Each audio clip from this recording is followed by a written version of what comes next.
아멘. 우리 오늘 말씀 제목 다 함께 읽어보시도록 하겠습니다. 오늘 말씀 제목입니다. 다 함께 시작. 나는 그리스도인인가? 회심에 관하여. 네, 맞습니다. 2025년도를 마무리하면서 어떤 메시지를 나누면 좋을까 고민을 하다가 1년에 한 번은 이 회심에 대한 메시지를 나눌 필요가 있겠다는 생각을 하게 되었습니다. 그러니까 그리스도인은 회심한 사람이 그리스도인입니다. 저는 오늘날 교회의 타락이 회심의 변질에서부터 시작됐다고 생각합니다. 회심하지 않는 사람들이 문제를 일으키는 거예요. 교회는 다니지만 그리스도인은 아닌 거죠. 교회는 다니지만 거듭나진 않은 겁니다. 교회를 다니는 것과 회심하는 건 다릅니다. 그래서 존경하는 한 목사님이 한 대형 교회 청년부에 집회를 가셨거든요. 그 청년부 담당에게 이렇게 물어보셨대요. 담당 목사님에게, 목사님, 이 교회 청년부가 한 1,000명 정도 되는데 회심한 청년이 한 몇 명 정도 됩니까? 라고 물어보니까 담당 목사님이 글쎄요, 회심한 사람이 한 50% 좀 안 되는 것 같습니다. 이렇게 얘기를 한 겁니다. 그래서 이 집회로 오신 목사님이 굉장히 화를 내셨다고 합니다. 아니, 회심한 사람이 50%도 되지 않는다면 빨리 이 청년들이 회심할 수 있도록 메시지를 나누고 점검해주고 이끌어줘야지. 목사님 도대체 뭐 하는 겁니까? 오늘날 교회에 있어서 시급하게 다뤄야 되는 문제가 뭐냐면 회심입니다. 회심이요. 회심이 되지 않으면 사실 양육은 헛된 것입니다. 양육은 잘하는 거잖아요. 근데 그리스도인이 되고 난 다음에 잘하는 거지 않습니까? 그리스도인이 된다는 것은 내 정체성이 바뀐다는 겁니다. 제가 자주 드리는 예시지만 중국집 가서 짜장면 먹는다고 그 사람이 중국인이 되는 건 아니거든요. 이탈리아 집 가가지고 파스타를 먹는다고 해서 그 사람이 이탈리아인이 되는 건 아닙니다. 교회 와서 예배를 드린다고 그 사람이 그리스도인이 되는 건 아니에요. 그 사람의 정체성이 그리스도인으로 바뀌지 않으면 그 사람은 그리스도인이라고 할 수가 없는 겁니다. 그러므로 교회는 다니지만 그리스도인이 아닌 사람을 뭐라 그러냐면 명목상의 신자라고 합니다. 명목상 신자다. 그냥 보이는 신자지 실제 그 속이 바뀌지는 않았다는 것이죠. 그래서 오늘 제 메시지의 목적은요, 여러분들을 고민하게 만들고 근심하게 만드는 것입니다. 성경에서 고민하고 근심하는 것은 좋다고 얘기를 했거든요. 고린도전서 7장 10절에서 11절 한번 읽어보시겠습니다. 시작. 하나님의 뜻대로 하는 근심은 후회할 것이 없는 구원에 이르게 하는 회개를 이루는 것이요 세상 근심은 사망을 이루는 것이니라. 보라, 하나님의 뜻대로 하게 된 이 근심이 너희로 얼마나 간절하게 하며 얼마나 변증하게 하며 얼마나 분하게 하며 얼마나 두렵게 하며 얼마나 사모하게 하며 얼마나 열심 있게 하며 얼마나 벌하게 하였는가. 너희가 그 일에 대하여 일체의 너희 자신의 깨끗함을 나타내었느니라. 아멘. 우리는 근심하면 안 된다고 말하잖아요. 성경 그렇게 얘기하지 않아요. 성경 근심하라고 얘기합니다. 그런데 하나님의 뜻대로 하는 근심을 하래요.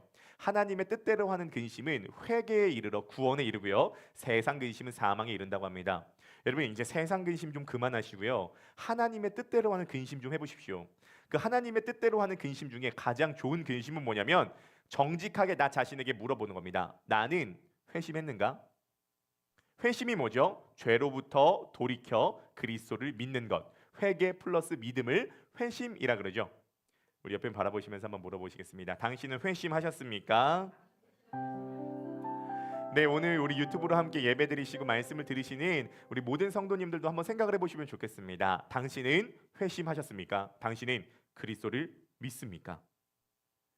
네, 이게 굉장히 중요해요. 초대교회는요, 회심 이후에 세례를 주는 데까지 얼마나 걸렸냐? 길게는 3년을 걸렸다고 합니다. 내가 회심했습니다라고 해도요, 이 사람이 정말 회심했는가 점검하는 시간이 3년이었대요. 그리고 그 점검이 되면 그 다음에 세례를 준 거예요. 세례를 받고 난 다음에 그 다음에 성찬에 참여하는 겁니다. 그 전까지는 그냥 예배에 참석할 수는 있어도 그리스도인으로 공동체에 받아들여지진 않았습니다. 그러니까 회심을 한 것에 대해서 정확한 시스템이 초대교회에서부터 있었다는 것이죠. 지금 이 모든 게 다 개판났어요. 이 모든 게 다 개판나서 회심에 대한 메시지도 잘 증거가 되지 않고 그것을 점검해서 세례를 주지도 않고 성찬도 막 그렇게 막 합니다. 절대 그렇게 되면 안 돼요. 회심과 세례와 성찬은 다 너무 중요한 전통이거든요. 여러분, 회심은 엄청난 사건입니다. 고릴라는요, 평생 가도 고릴라예요. 질적 변화가 없어요.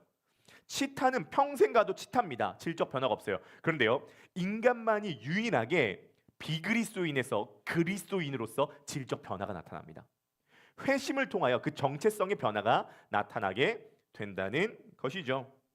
여러분, 우리가 깨달아야 될 것이 있습니다. 파스칼이 뭐라고 얘기를 했냐면, 파스칼이 팡세에서 인간은 어떤 존재냐면 사형을 기다리는 사형수들이 감옥 안에서 카드놀이를 하고 있는 것과 비슷하다라고 이야기를 했습니다. 카드놀이를 막 하고 있는 거예요. 근데 이 사람에게 사형 날짜는 점점 다가오고 있는데 전혀 그건 모른 채 그냥 놀이만 하고 있는 거죠. 어쩌면 우리들의 삶이 이것과 비슷합니다. 심판은 다가오는데, 사형 날짜는 다가오는데 아무것도 모른 채 카드놀이만 하고 있는 거죠. 빨리 이것에서 깨닫고 돌이켜 그리스도를 믿는 분이 우리 가운데 필요합니다. 그래서 오늘 이 말씀을 들으면 회심이 뭔지를 정확하게 이해할 수 있을 거고요. 여러분들이 회심하셨는가 분별하실 수 있을 겁니다. 오늘 메시지를 듣고 여러분들이 나는 교회는 다니는데 그리스도인인가 그리스도인이 아닌가 한번 판단해 보시고 이따 하브르타 때 한번 나눠 보시기 바라겠습니다. 바라기는 2026년도 넘어가기 전에 모두가 다 회심하실 수 있게 되기를 주님의 이름으로 간절히 축복합니다. 두 가지 메시지 나눌 건데요. 하나가 마음으로 믿음, 다른 하나가 입으로 시인입니다. 한번 따라해 보실까요? 마음으로 믿음, 입으로 시인. 네, 우리 두 가지 메시지인데요. 우리 8절 9절, 오늘 말씀 8절 9절만 한번 다시 한번 읽어 보실까요? 네. 로마서 10장 8절 9절. 오케이, 네, 9절만 읽어보겠습니다. 준비 시작. 내가 만일 내 입으로 예수를 주로 시인하며 또 하나님께서 그를 죽은 자 가운데서 살리신 것을 내 마음에 믿으면 구원을 받으리라. 아멘. 입으로 시인하여 구원을 얻고 마음으로 믿어 의에 이른다. 이게 완전히 그 누구나 다 알고 있는 노방전도의 전도지의 단골 구절입니다. 죽음의 심판이 있으리에 이거랑 마음으로 믿어 의에 이르고 입으로 시인하여 구원을 받는다. 이게 단골 멘트죠. 그런데 제가 회심의 변질이 어디에서부터 일어났냐 보면요, 이 로마서 10장 8절 9절을 잘못 해석한 것에 대해서 회심의 변질이 일어났다라고 생각을 합니다. 여러분, 마음으로 믿어 의에 이르고 입으로 시인하여 구원을 얻는다는 것을 우리가 잘 이해할 필요가 있는데요, 마음으로 믿어 의에 이르고 입으로 시인하여 구원을 얻는다를 너무 쉽게 생각을 하니까 예수 믿습니까? 믿습니다. 예수를 주로 시인합니까? 시인합니다. 입으로 뱉으면 구원 받은 줄 알아요. 군대에서 예수님 믿습니까? 믿습니다. 그래가지고 우리 첫 번째 사진 한번 보여주겠습니까? 이게 육군훈련소 연무대 교회의 진중 세례식입니다. 이 합동 세례식인데요. 한 번에 세례를 몇 명씩 주냐면요, 1000명씩 줍니다. 1000명씩 줘요. 군대에 있는 우리 훈련병들에게 다 얘기를 하는 거예요. 와가지고 세례 받을 사람 다 와라. 와요. 그러면은 목사님들이 한 10명이 쭉 옵니다. 예수 믿겠습니까? 믿겠습니다. 영접하겠습니까? 영접하겠습니다. 그럼 세례 줘요. 그럼 왜 그 믿겠다고 얘기를 하냐면요, 믿겠다고 얘기하면 합 하나, 초코 하나, 피크티가 하나 하는 이 팩을 주거든요. 그렇게 해서 한 번에 1000명이 세례를 받습니다. 그래서 대한민국의 선교는 군대에서 다 끝난다 이런 얘기를 해요. 보십시오.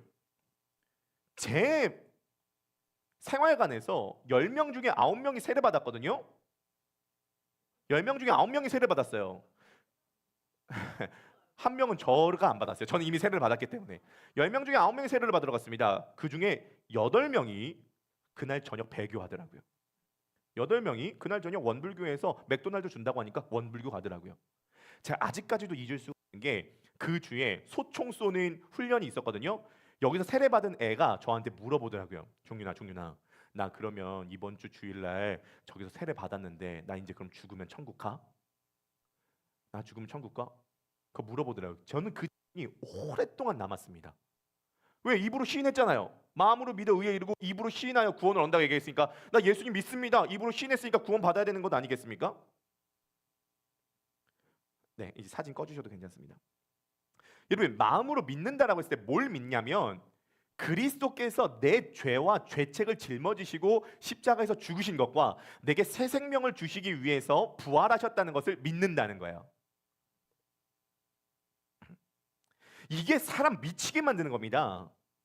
이게 사람 미치게 만드는 거예요. 여러분, 한번 생각을 해보십시오. 구원받는 길이 제일 쉬운 길이 뭐냐면 이렇게 하면 제일 쉽습니다. 여러분, 구원받기를 원하십니까? 1000만 원 내십시오. 그럼 1000만 원 딱 내잖아요. 그럼 1000만 원 낸 것 때문에 티켓을 받으면 구원받았다고 하는 안심감이 생겨요. 웃긴 얘기죠? 아니에요. 절대 웃긴 얘기 아니에요. 인류 역사상 이렇게 구원을 이해하는 사람들이 대부분이었습니다. 안심감이 드는 거예요. 왜냐면 눈에 딱 보이니까. 허경영이 하늘궁에서 뭘 팔죠? 백궁 명패를 팔아요. 백궁 명패. 그 백궁 명패가 얼마냐면요. 300만 원입니다. 그 백궁 명패를 딱 사잖아요. 300만 원 주고 사잖아요. 그럼 백궁으로 바로 올라갈 수 있대요. 백궁이 천궁 비슷한 겁니다. 천국 비슷한 거예요. 백궁 명패보다 하나 위가 있어요. 그게 대천사입니다. 대천사패는 얼마인 줄 아세요? 1억입니다. 그걸 사면요. 허경영의 친구가 될 수 있대요. 나는 주의 친구가 아니라 난 허경영의 친구. 대천사패를 사면요. 웃기잖아요. 여러분 진짜 웃기잖아요. 그걸 사는 사람이 수천 명입니다. 수천 수백 명이 백궁명패와 대천사를 사요. 돈 좀 없는 사람 백궁명패, 돈 많은 사람 대천사패. 왜 사는지 아세요? 그러면 구원이 쉽거든요. 딱 내가 돈 내고 딱 명패 받으면 구원 받았다. 이러면 쉽습니다. 그렇죠? 인간의 모든 종교 시스템이 이렇게 되어 있어요. 예수 그리스도께서 행한 일을 바탕으로 내가 구원을 얻는 것이 아니라 내가 뭔가를 함으로써 구원을 받는다가 훨씬 다가오기가 쉽거든요. 훨씬 쉽습니다. 이게 조금 사이비틱하게 가면 허경영이지만 좀 고상한 버전이 유대교인 거예요.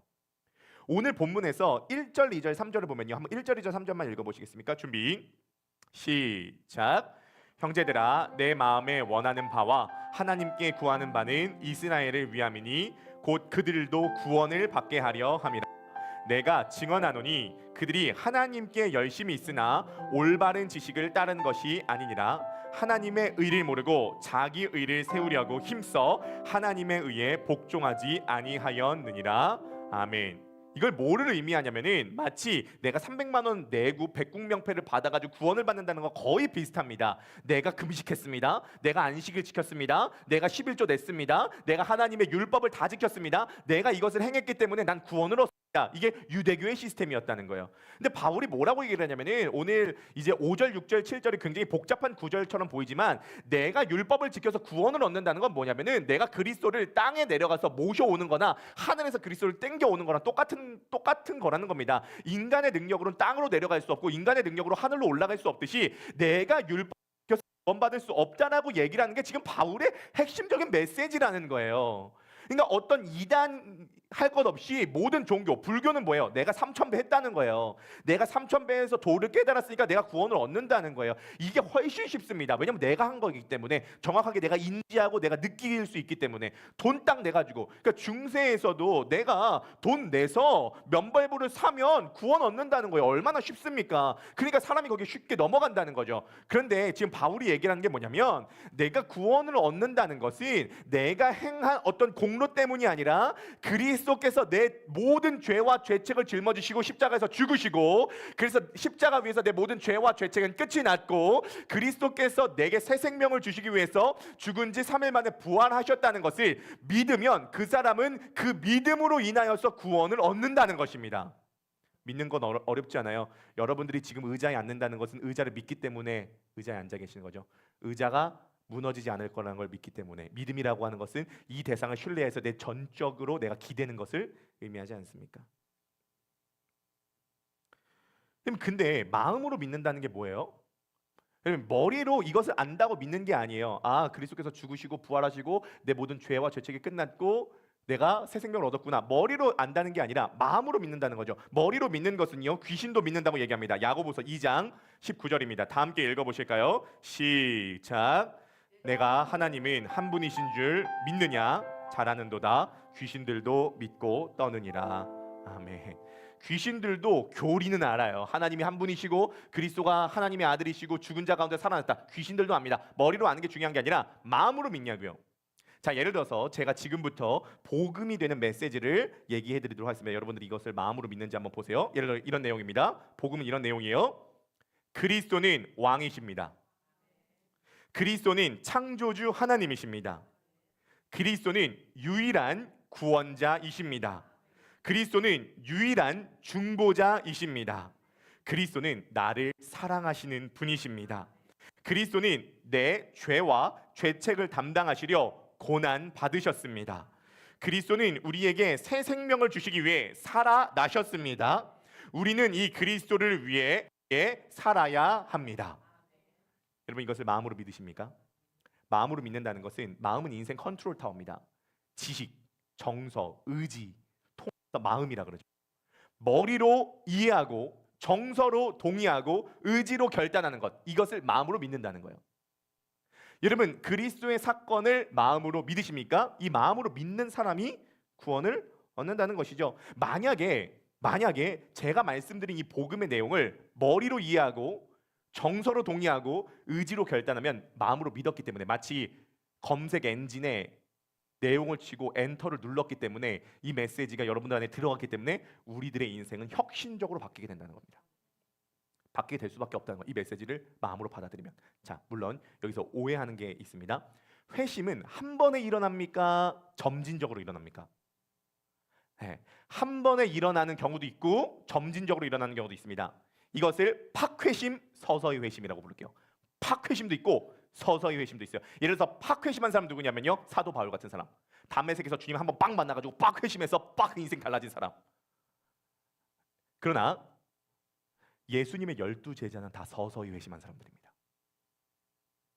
마가복음의 핵심적인 주제가 뭐냐면 12제자의 회심이거든요. 이 12제자가 언제 회심했냐면 점차 회심이 일어나고 부활하신 예수 그리스도를 만났을 때 끝무렵에 회심을 합니다. 점진적으로 회심을 해요.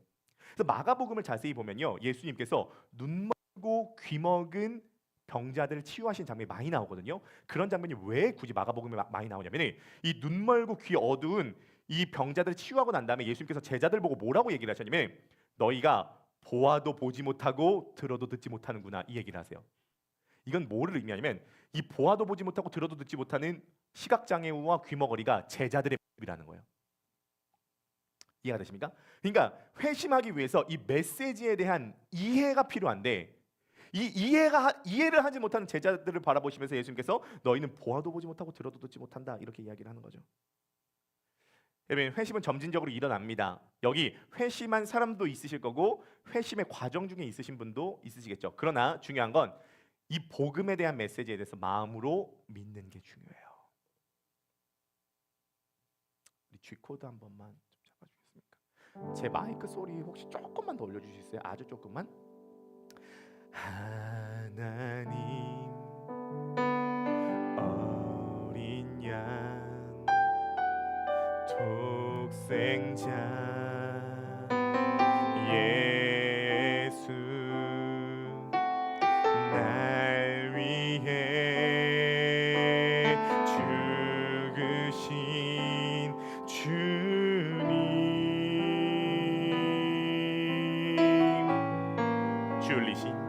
줄리신 그 보혈이 나의 죄를 정결케 하네. 내 영을 고치시네.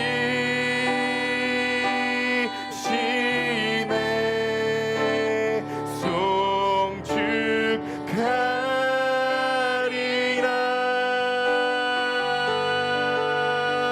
화목해 하신 주, 나의 모든 죄, 나의 모든 죄 깨끗게 하셨네. 송축하리라.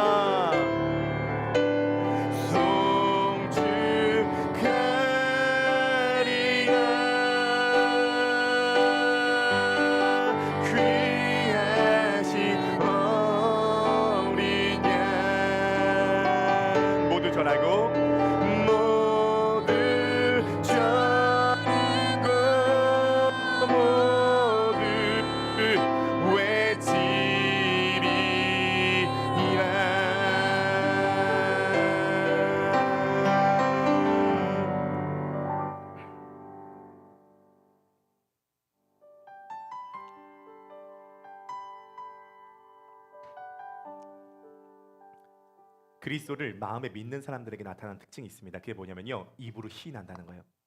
예수를 주라 입으로 시인해요. 여러분, 예수님은 나의 주님이십니다. 한번 시인해 보실까요? 예수님은 나의 주님이십니다. 시작. 어렵지 않죠? 예수님은 나의 주님입니다. 다른 말로 예수님은 나의 주인입니다. 근데 어떻게 예수님을 이렇게 시인한다고 구원을 얻을 수 있는가? 당시에는요, 여러분, 이 주인 논쟁이 굉장히 심했습니다. 당시의 주인은요, 로마 황제밖에 없었어요. 로마 황제가 아니라 예수님을 주인으로 고백한다는 건, 시인한다는 건 뭐를 의미하냐면 공적인 자리에서 내가 공적으로 공개한다는 거예요. 입으로 시인한다는 것은 사람들이 듣는데 공적으로 예수님이 내 주인입니다라고 시인한다는 거예요. 이건 뭐를 의미하냐면 당시에 로마 황제가 주인이 아니라 그리스도가 내 주인입니다라고 얘기한다는 것은 마치 반역자처럼 여겨질 수도 있고, 정치적으로 박해받을 수도 있고, 상업 길드에서 퇴출당할 수도 있고, 커뮤니티에서 굉장히 핍박받을 수도 있는 상황이었어요. 그 상황 가운데 공개적으로 예수님이 내 주인입니다라고 고백한다는 것은 불이익을 할 수도 있는 상황이기 때문에 굉장한 진정성이 확보되는 겁니다.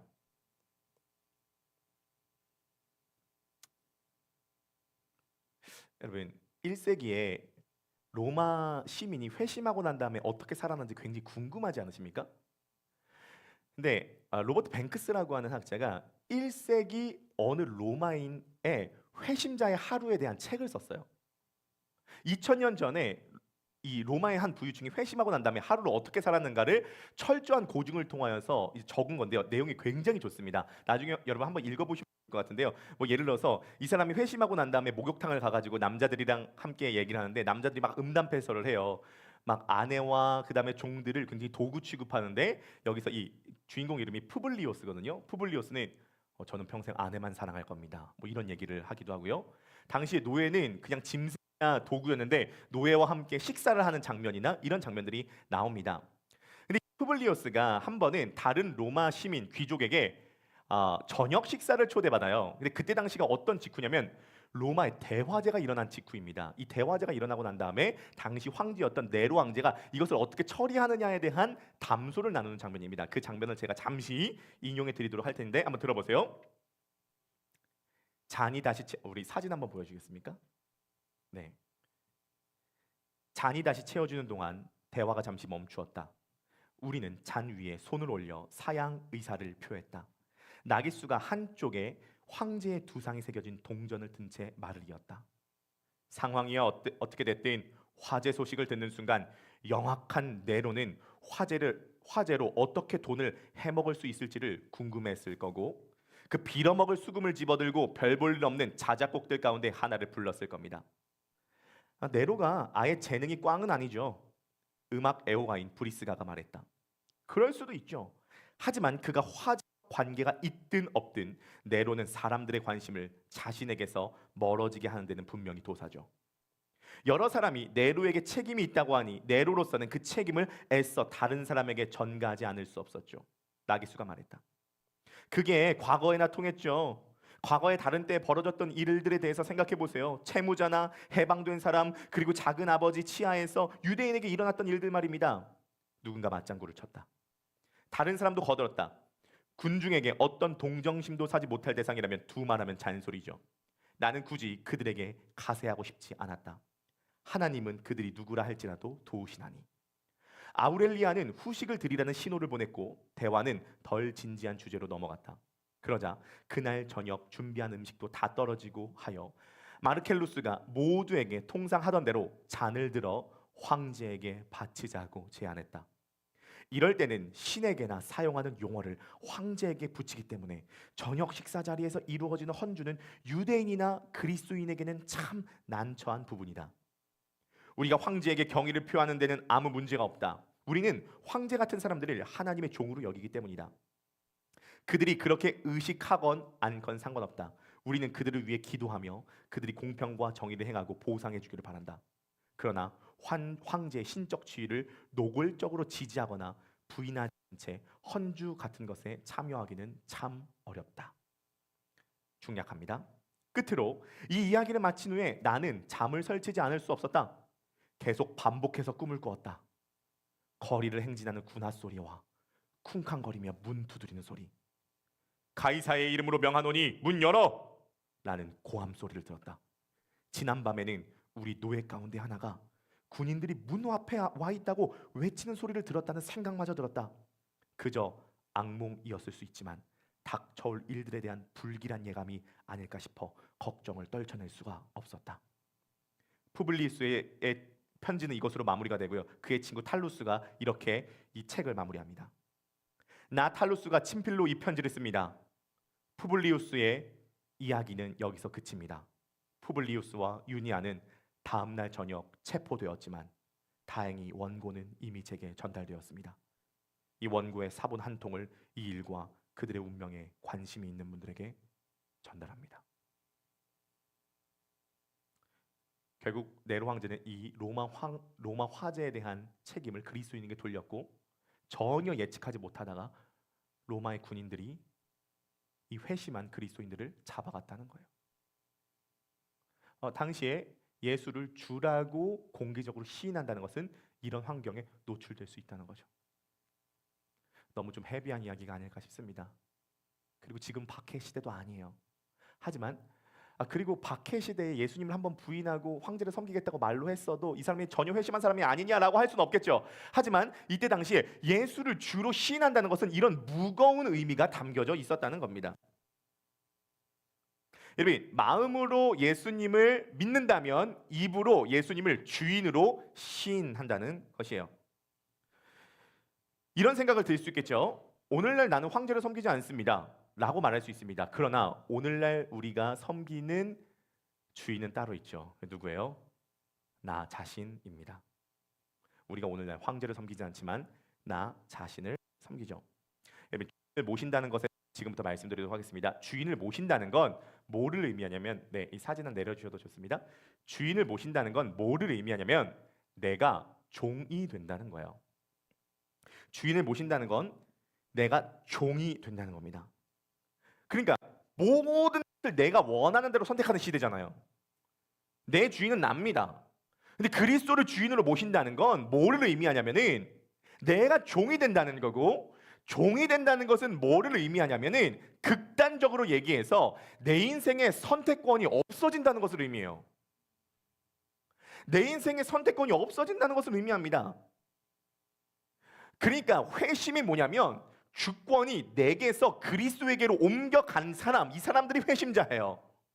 오늘날 교회 다니면서 눈물을 흘리면서 찬양을 부르는 사람이 회심자가 아니에요. 잘하는 사람이 회심자가 아니에요. 주일 예배 잘 출석하고 11조 내는 사람이 회심자가 아니에요. 전도 열심히 하는 사람이 회심자가 아니에요. 회심자가 어떤 회심자냐면 주권이 나에게서 그리스도에게 옮겨져서 나는 종이고 그리스도는 주인이라고 고백하는 사람이 회심자인 거예요. 주권이 넘겨지지 않았다면 회심이 일어나지 않은 겁니다. 종은 주인에게 완전히 소속되어서 주인의 명령을 따릅니다. 그게 종이에요. 예를 들어 이야기를 해보도록 하겠습니다. 주인이 이렇게 얘기합니다. 용서해. 그럼 우리는 용서해야 되는 다양한 이야기들을 듣습니다. 동기부여도 듣습니다. 설득도 듣습니다. 그런데 그게 중요한 게 아니라 종은 주인의 명령을 듣는 거거든요. 용서해. 용서할 마음이 안 드는데요. 원망이 많아요. 싫어요. 용서하기 싫어. 필요 없어요. 주인이 용서하라고 하면 용서해야 돼요. 그게 종이에요. 극단적으로 얘기해서 선택권이 없어졌어요. 우리에게는요. 저 사람 사랑해? 스타일이 안 맞아, 저 사람. 말투 보세요. 스타일이 안 맞아, 스타일이. 저 사람이 저한테 한 행동 좀 보세요. 어떻게 사랑해요? 이런 말을 할 수 없어요. 마음으로는 그런 마음이 들 수 있어도 사랑해? 라고 하면 사랑해야 돼요. 그게 종이에요. 그거 하지 마. 하고 싶은데요. 하지 마. 하지 말아야 돼요. 왜? 종이니까. 그거 해? 그럼 해야 돼요. 쉬지 말고 기도해. 피곤한데요. 수면 시간 보장해 주세요. 8시간 반. 주님, 수면 시간이 짧으면 기도 집중도 안 돼요. 너 항상 기뻐해? 너 항상 기뻐해? 기뻐할 환경이 아닌데요. 필요 없어요. 기뻐해 명령하면 기뻐해야 돼요. 너 감사하는 자가 되라. 그럼 우리는 자꾸 감사하는 이유가 감사하면 감사한 일이 많아지고 감사하면 행복하고 복음 때문에 감사하고 감사한 마음이 안 들지만 감사를 많이 해야 되고 그리스도인이 있기 때문에 감사. 그게 아니라 감사해야 되는 이유가 뭐냐면 감사를 명령하셨기 때문이에요. 우리가 그리스도인이 뭔지에 대해서 정말 놓치는 게 있어요. 그리스도인은 그리스도가 주인이고 나는 그리스도의 명령에 순종하는 종입니다라는 선언이 그리스도가 주인이다라는 고백에 담겨져 있는 거예요.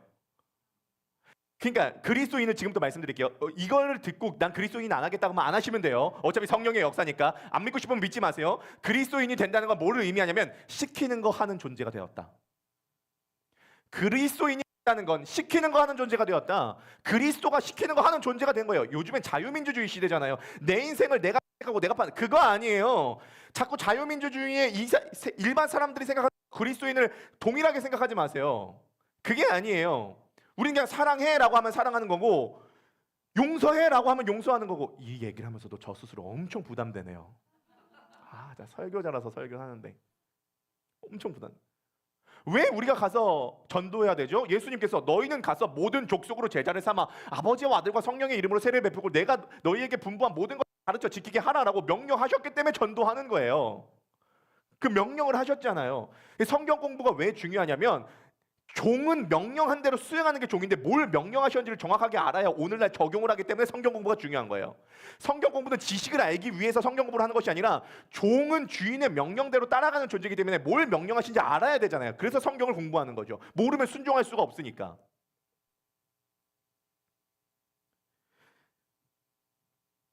그러니까 여러분 보십시오.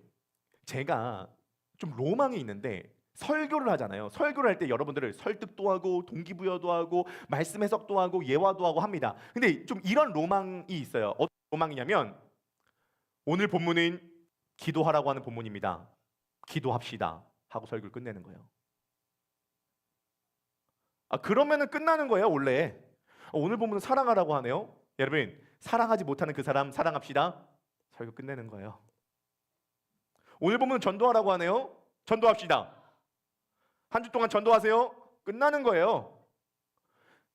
주인이 명령했는데 종이 나는 상처가 많아서 목사님들한테 상처를 많이 받아서 나는 어렸을 적에 자라온 환경이 불우해요. 요즘 컨디션이 별로 안 좋아. 무릎도 아프고 돈이 없어. 돈이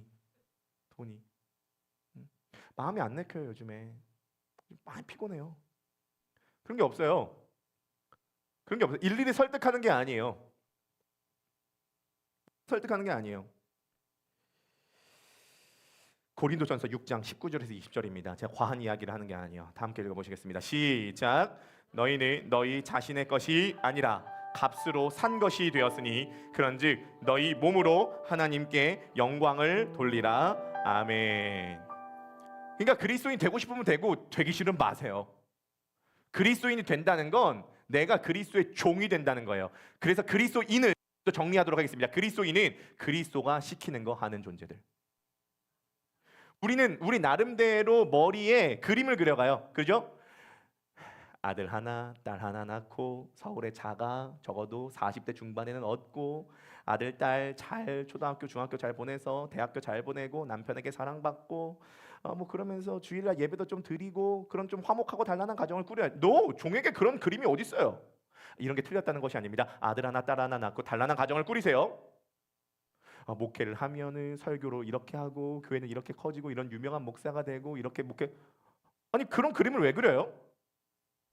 그림을 그리는 게 잘못됐다는 게 지금 아니에요.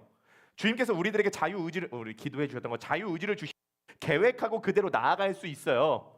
그러나 더 본질적으로는 그림은 필요 없어요. 더 본질적으로 그림은 필요 없고 주님께서 시키는 거 열심히 하다가 가는 거예요.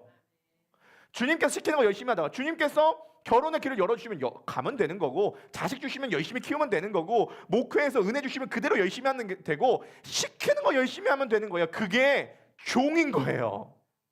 종이요. 종. 너희는 너희 자신의 것이 아니라 값으로 산 것이 되었습니다. 우리가 열심히 가족도 꾸려야 되고 목회도 열심히 해야 되겠지만 또 부흥도 할 수 있고 또 성공도 할 수 있고 돈이 많아질 수도 있겠지만 돈이 없어질 수도 있는 거예요. 부자 종도 있고 가난한 종도 있는 거예요. 큰 교회 종도 있고 작은 교회 종도 있는 거예요. 혼자 사는 독신 종도 있고 결혼한 종도 있는 거예요. 그건 주님께서 열어주시는 대로 가면 된다는 것이에요. 여러분 그런데 꼭 기억할 것 있어요. 이 메시지를 듣고 좀 부담스러울 수 있어요. 그리스도인이 안 돼도 괜찮아요. 그러나 인류 역사를 보면 그리스도의 종이 되기를 자처한 사람들의 역사를 바꿔왔다는 사실을 기억하시기 바라겠습니다. 그리스도의 종이 된 사람들이 세상을 아름답게 바꿔왔다는 사실 기억하시기 바라겠습니다. 예를 들어 볼까요? 초대교회에 로마에 대전염병이 일어났습니다. 가족조차 이 전염병 든 사람을 버리고 도망갔어요. 근데 유일하게 이 전염병을 돌본 공동체가 있었습니다. 어디였을까요? 교회요. 그리스도인이요. 근데 전염병 돌보다가 죽으면, 전염병 옮으면 죽잖아요. 내가 그리는 그림에서 내 인생을 잘 되게 만드는 게 인생의 목적이면 전염병 걸리면 나 죽으면 안 되니까 버리고 가는 거죠. 근데 목적이 주님 말씀 수행하는 게 목적이니까 전염병을 돌본 거예요. 근데 왜 이게 엄청난 사건이 일어나냐면은 그리스도인들에게만 전염병 항체가 생긴 겁니다. 그래서 전염병 항체가 없는 사람들이 다 죽어갈 때 그리스도인들만 항체가 전염이 돼서 그리스도인들이 초대교회 때 부흥한 게 전염병 돌보다 부흥했어요. 왜 전염병을 돌봐요? 주님 그렇게 하라고 하셨으니까요. 그러니까 여러분 꼭 기억하셔야 될 게 그리스도인이 된다는 건 매우 위험한 거예요. 주권이 주님께 옮겨갔다는 거거든요. 여러분들의 사정은 상관없어요. 여러분들이 어떤 현장에 처해 있건, 요즘에 슬프건 상처가 많건, 요즘에 피곤하건, 요즘에 할 마음이 있건 없건 그건 없어요. 종은 그냥 얘기하면 듣는 거예요. 그게 그리스도인이에요. 주권이 내게서 그리스도에게 완전 옮겨지는 게 회심이에요. 저도 오늘 이 설교를 준비해서 얼마나 부담스럽겠습니까? 그러나 이 방향이라고 정확하게 말씀을 드리는 거죠. 말씀을 마무리하면서요, 여러분 회심을 하는 게 내 인생에 훨씬 행복합니다. 믿을 것만 믿고 말 것만 말라고 했지 회심을 하는 게 내 인생에 훨씬 행복해요. 왜냐하면 결국은 주님께서 우리들의 창조자라는 것을 믿는다면 주님께서 창조주 되신 주님께서 나에게 명령하신 것을 지키는 것이 나라고 하는 시스템을 가장 잘 발휘할 수 있는 방법이기 때문이요. 아이패드가 아프리카 원주민에게 떨어졌다고 생각해 보세요. 문명 사회를 경험한 적 없는 이 원주민들 이 아이패드를 보고 어떻게 할지 모릅니다. 바닥에 쳐봅니다. 그릇으로 사용할까? 접시로 사용할까? 나중에는 음식을 담아 먹죠. 아이패드는 켜지지 않은 채 깨져 있습니다. 근데 어느 날 이 아이패드를 스티브 잡스가 줍습니다. 왜 이걸 접시로 사용해? 액정을 싹 합니다. 충전을 시켜요. 전원을 켭니다. 앱을 깔고 업데이트를 시켜요. 그제서야 아이패드가 제 기능을 발휘하기 시작하는 거죠. 만약에 하나님께서 우리들의 창조주 되심을 믿는다면 주님의 명령대로 사는 게 우리들의 인생을 가장 인간답게 살 수 있는 방법이에요. 주님은 주인으로서 우리들에게 부당한 요구를 할 수 있지만 신명기 말씀에 이렇게 얘기합니다. 오늘날 내가 너의 행복을 위해서 내게 명하는 여호와의 명령을 지켜라. 주님은 가서 우리들에게 이상한 거 명령하지 않으세요. 여러분 그러므로 앞으로 결혼하기 원하신다면 회심자와 결혼하세요. 왜요? 회심자는요 내가 이 사람에 대한 사랑이 내 개인적으로는 떨어져도 이 사람을 끝까지 사랑할 수 있어요. 왜죠? 주님이 사랑하라고 하셨으니까. 인간의 사랑은 순간순간마다 바뀔 수 있어요. 엄청 사랑하다가도 호르몬에 조금만 변화가 오고 권태가 오면 사랑이 떨어져요. 하지만 그리스도인은 주님이 사랑하라고 하셨으니까 할아버지 할머니 될 때까지 사랑받으려면 회심자랑 결혼하세요. 여러분 회심자 된 부모가 자녀를 키워야 돼요. 왜요? 부모 개인의 한과 부모 개인의 욕심으로 아니라 주님께서 나를 종으로 삼아주는데 이 아이를 맡겨주셨다는 생각으로 애들을 키우기 때문이에요.